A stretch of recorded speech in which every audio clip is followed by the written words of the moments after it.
9장 눈먼 사울. 그동안 사울은 주님의 제자들을 죽이려고 바싹 추적하고 있었다. 그는 대제사장에게 가서 다마스쿠스의 여러 회당에 가져갈 체포영장을 받았다.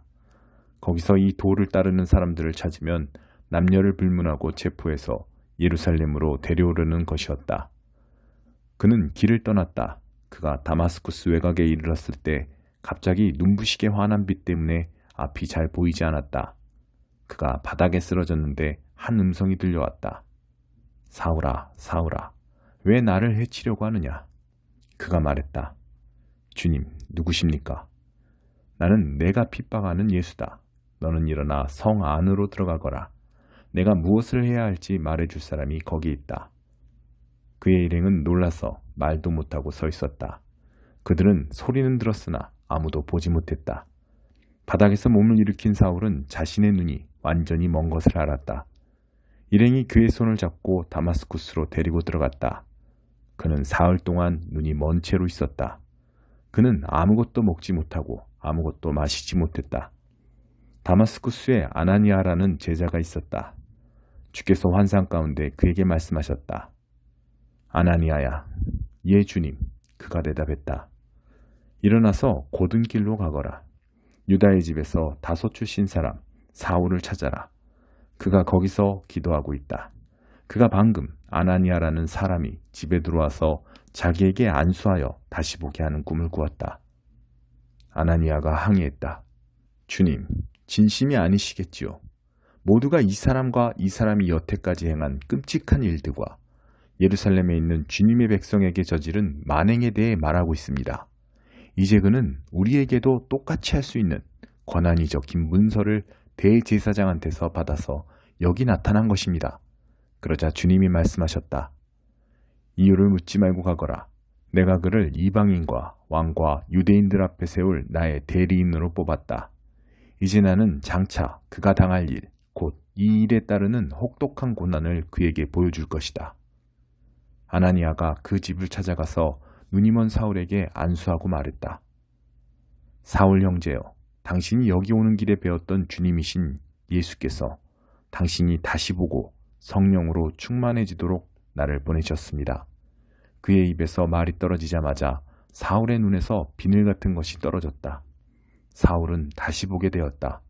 사울은 일어나 세례를 받고 그들과 함께 앉아 음식을 먹고 힘을 얻었다. 사울을 죽이려는 음모. 사울은 다마스쿠스에 있는 형제들과 며칠을 보내며 친해졌다. 그 후 사울은 한시도 허비하지 않고 곧바로 일을 시작했다. 사울은 여러 회당에서 예수가 하나님의 아들이심을 전했다. 사람들은 예기치 못한 그의 말에 놀라서 그를 믿어야 할지 분간이 서지 않아 이렇게 되뇌었다. 이 사람은 예루살렘에서 믿는 이들을 파멸시키던 자가 아닌가? 그가 여기에 온 것도 똑같은 일을 하려고 온 것이 아닌가? 우리를 체포하고 예루살렘 감옥으로 끌고 가서 대제사장들의 판결을 받게 하려는 것일 텐데. 그러나 그들의 의심에도 불구하고 사울은 한순간도 주춤하지 않았다.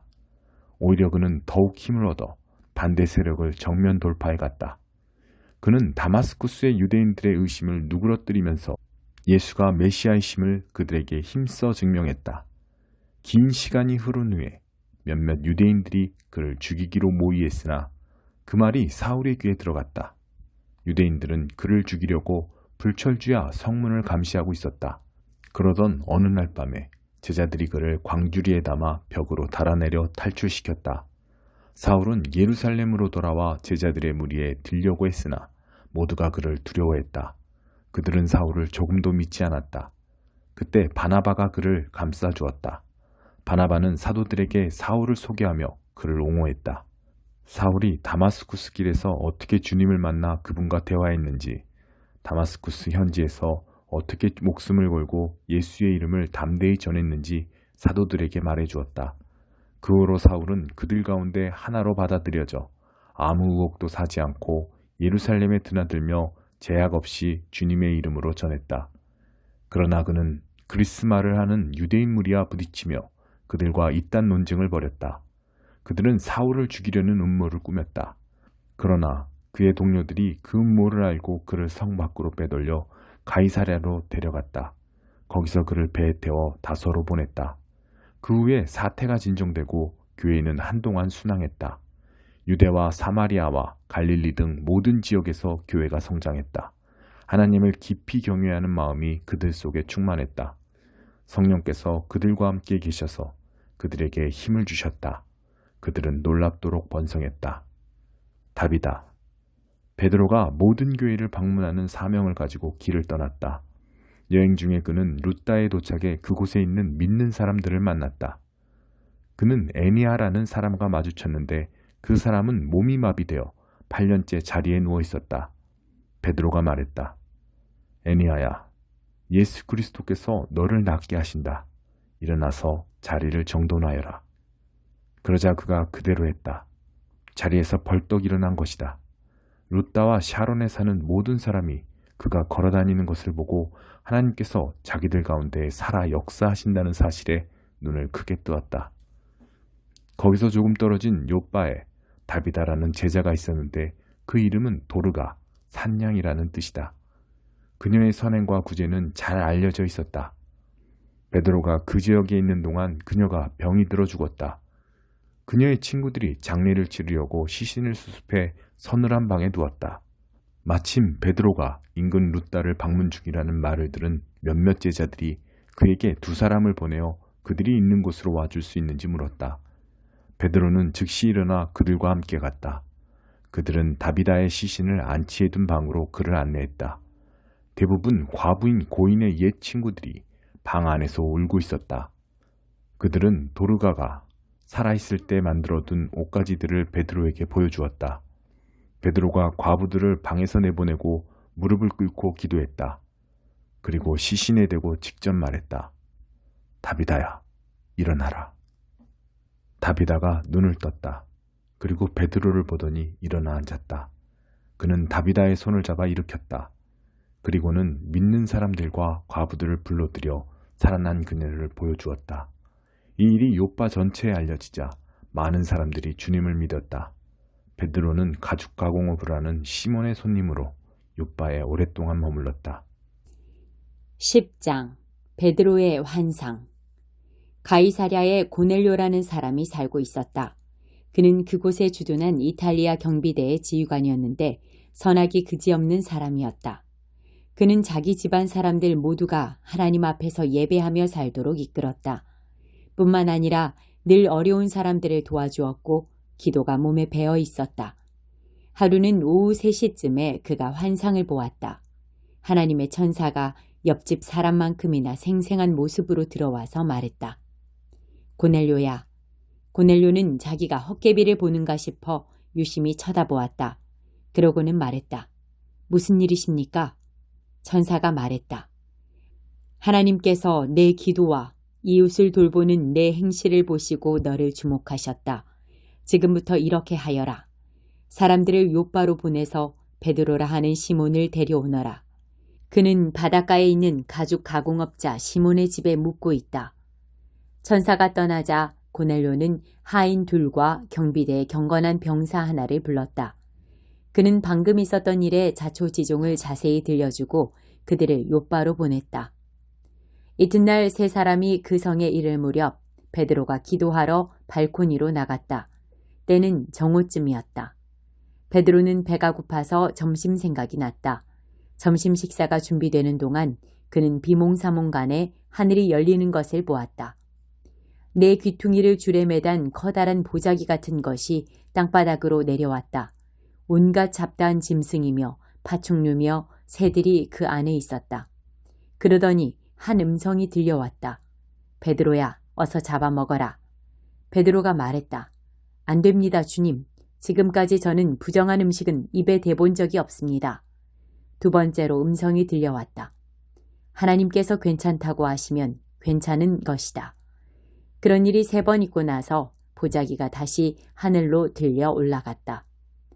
베드로가 어리둥절하여 그 모든 것이 무슨 뜻인지 생각하며 앉아 있었는데 고넬료가 보낸 사람들이 시몬의 집 현관에 나타났다. 그들은 베드로라 하는 시몬이 그 집에 묵고 있는지 안에 대고 물었다. 베드로는 생각에 잠겨 있느라 그 말을 듣지 못했다. 성령께서 그에게 속삭이셨다. 세 사람이 문을 두드리며 너를 찾고 있다.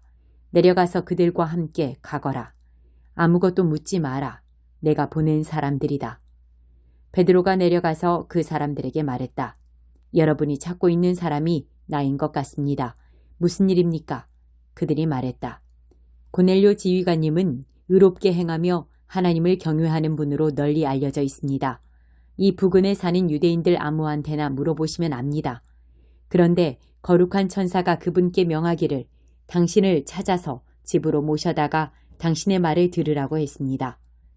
베드로는 그들을 집 안으로 들여 편히 쉬게 했다. 하나님은 차별하지 않으신다. 이튿날 아침에 베드로가 일어나 그들과 함께 갔다. 요바에 있던 그의 동료 몇 사람도 함께 갔다. 그 다음날 그들은 가이사랴로 들어갔다. 고넬료는 그들이 올 것을 기대하며 친척과 가까운 친구들을 불러서 함께 기다리고 있었다. 베드로가 문에 들어서자 고넬료가 일어나 그를 맞았다. 그러고는 엎드려 그에게 경배했다. 베드로가 고넬료를 잡아 일으키며 말했다. 안 될 일입니다. 나도 한낱 사람에 불과합니다. 당신과 다를 바 없는 사람일 뿐입니다. 그들은 말을 주고받으며 집 안으로 들어갔다. 고넬료는 모여있는 모든 사람에게 베드로를 소개했다. 베드로가 그들에게 말했다.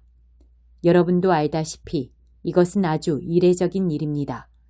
유대인들은 절대로 다른 민족 사람들을 찾아가서 편하게 어울리지 않습니다. 그러나 어느 민족도 다른 민족보다 나을 게 없다는 것을 하나님이 내게 보여주셨습니다. 그래서 여러분이 나를 부르러 왔을 때 내가 아무것도 묻지 않고 따라온 것입니다. 이제 여러분이 왜 나를 불렀는지 들어보고 싶습니다.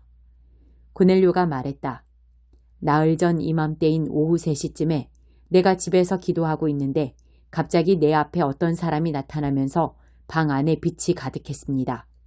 그 사람이 말하기를 고넬료야, 하나님께서 네가 드리는 매일의 기도와 이웃을 돌보는 내 행실을 보시고 너를 주목하셨다. 이제 너는 요빠의 사람을 보내 베드로라 하는 시몬을 데려오너라. 그는 바닷가에 있는 가죽 가공업자 시몬의 집에 묵고 있다고 했습니다. 나는 그 말대로 당신을 부르러 사람들을 보냈습니다. 고맙게도 당신은 이렇게 와주셨습니다. 이제 우리 모두가 하나님 앞에 모여 있습니다. 주님께서 우리에게 말하라고 당신 마음에 두신 것이면 무엇이든 들을 준비가 되어 있습니다. 그분의 복된 소식을 전하는 베드로의 가슴은 터질 듯 했다. 이보다 더 확실한 하나님의 진리는 없습니다. 하나님은 차별하지 않으십니다. 여러분이 누구이며 어느 출신인지는 하나도 중요하지 않습니다. 여러분이 하나님을 원하고 그분의 말씀대로 행할 각오가 되어 있다면 문은 열려 있습니다. 그분은 예수 그리스도로 말미암아 모든 것이 다시 회복되고 있다는 메시지를 이스라엘 자손에게 보내셨습니다. 이제 그분은 어느 곳에서든 누구에게나 그 일을 행하고 계십니다. 유대에서 있었던 일은 여러분도 이미 알고 있습니다. 그 일은 세례자 요한이 전적인 삶의 변화를 전한 뒤에 갈릴리에서 시작되었습니다. 그때 예수께서 나사렛에서 오셔서 하나님께 성령으로 기름 부음을 받으셨습니다. 이로써 활동하실 준비가 되신 것입니다. 그분은 온 나라를 다니시며 사람들을 도우시고 마귀에게 짓눌린 모든 사람을 고쳐주셨습니다. 예수께서 이 모든 일을 하실 수 있었던 것은 하나님께서 함께 하셨기 때문입니다. 우리는 그 일을 보았습니다. 유대인의 땅과 예루살렘에서 그분이 행하신 모든 일을 보았습니다. 예루살렘에서 사람들이 그분을 십자가에 매달아 죽였습니다. 그러나 하나님께서 사흘째 되는 날에 그분을 일으켜 다시 살리시고 나타내 보이셨습니다. 모든 사람이 그분을 본 것은 아닙니다. 그분이 공개적으로 누구에게나 드러나신 것은 아닙니다. 하나님께서 미리 신중하게 증인들을 택하셨습니다. 우리가 바로 그 증인들입니다. 그분이 죽은 자들 가운데서 살아나신 뒤에 그분과 함께 먹고 마신 사람들이 바로 우리입니다. 그분은 이 일을 공개적으로 알리는 일을 우리에게 맡기셨습니다. 하나님께서 산자와 죽은 자의 심판자로 정하신 이가 바로 예수이심을 엄숙히 증거하는 일을 우리에게 맡기신 것입니다. 그러나 이 일에 우리만 참여한 것은 아닙니다. 그분을 통해 죄를 용서받는다는 우리의 증언은 모든 예언자의 증언이 뒷받침합니다. 베드로의 입에서 이 말이 떨어지자마자 듣고 있던 사람들에게 성령이 임하셨다. 베드로와 함께 온 믿는 유대인들은 믿기지 않았다. 유대인이 아닌 이방인들에게 성령의 선물이 부어지는 것이 도무지 믿기지 않았던 것이다. 그러나 분명한 사실이었다. 그들은 이방인들이 방언으로 말하고 하나님을 찬양하는 소리를 들었다. 그러자 베드로가 말했다. 이 벗들에게 물로 세례를 주는데 이유가 있습니까? 이들도 우리와 똑같은 성령을 받았습니다. 아무런 이의가 없자 그는 그들에게 명하여 예수 그리스도의 이름으로 세례를 받게 했다. 그들은 베드로에게 며칠 더 묵어가기를 정했다.